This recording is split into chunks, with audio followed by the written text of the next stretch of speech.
c'est la sensation vraiment d'y être, quoi. C'est ce que je disais tout à l'heure. On a beau expliquer avec les mots et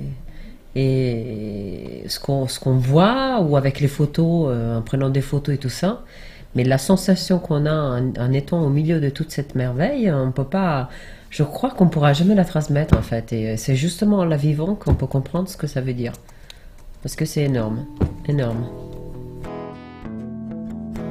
Bien rempli. Oui. De la route sous la pluie toute la matinée, on était confiants. On savait qu'on aurait du beau temps, parce que l'organisation québécoise est parfaite. Donc la pluie s'est arrêtée quand nos activités ont commencé. Une marche en forêt, avec un deuxième Guillaume. Si les questions botaniques, c'est pas à moi qu'il faut demander.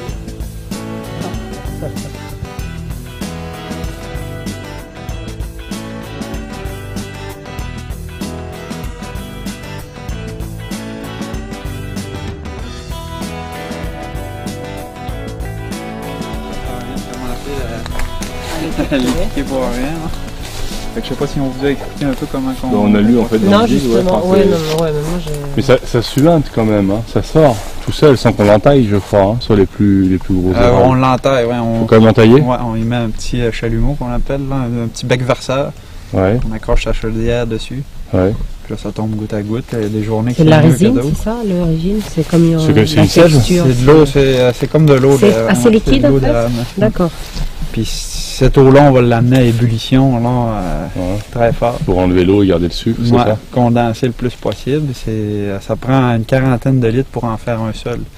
Donc on chauffe là, à fond. Hein. Oui, d'accord. Vous rentrez dans la cabane, là, dans une érablière, là, c'est un gros nuage là, de vapeur. De vapeur. Ça fait une belle ambiance. Mm-hmm. Ben, dans le chemin, là, les érables que vous voyez qui sont vraiment rouges, pétants, ça c'est l'érable rouge plus. D'accord. Les érables à sucre qui sont jaunes, jaune-orange, un peu plus dans les teintes d'orange. On a ramassé des feuilles d'érable, on a admiré le panorama, on a humé l'air de la forêt. Avec l'appareil photo.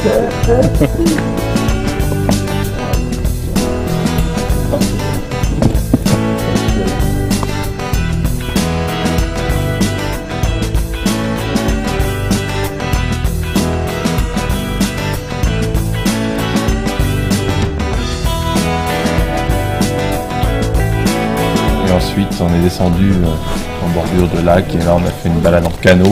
Ouais. Et là, c'était le rêve du Français moyen. Le Canada comme on veut le voir. Voilà, en canot sur un lac avec les couleurs d'automne.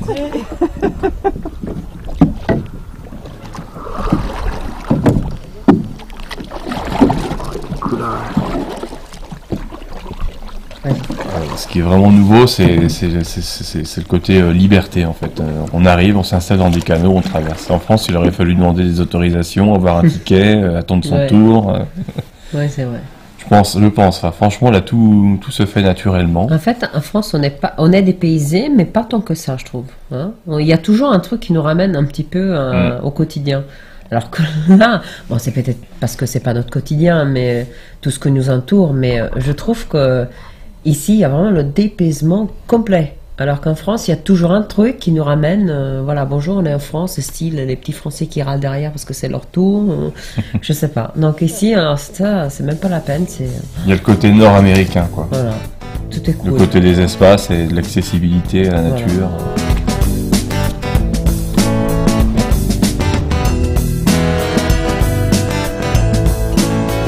Ben moi, c'était conforme à ce à quoi je m'attendais et c'est là que c'est génial parce que je m'en faisais quelque chose de merveilleux et le merveilleux je l'ai touché du doigt quoi. C'était ni en dessous ni au-dessus de ce que j'espérais, c'était vraiment ce que je me représentais dans les lectures que j'ai pu avoir, les photos que j'ai pu voir, les descriptions que j'ai pu entendre. J'ai vraiment trouvé ce que j'étais venu chercher. Voilà. Le rêve, dans l'inconscient collectif du français, le rêve canadien, c'est la cabane en rondin avec le feu et le lac à proximité, voilà. Mais qui dit lac dit baignade. Ouais. Tu te baignes pas. Avec le caméraman, quand il m'y incite. T'es-tu game de te baigner? Bah bien sûr. Alright. J'embarque. On y va. Ah bah la pluie.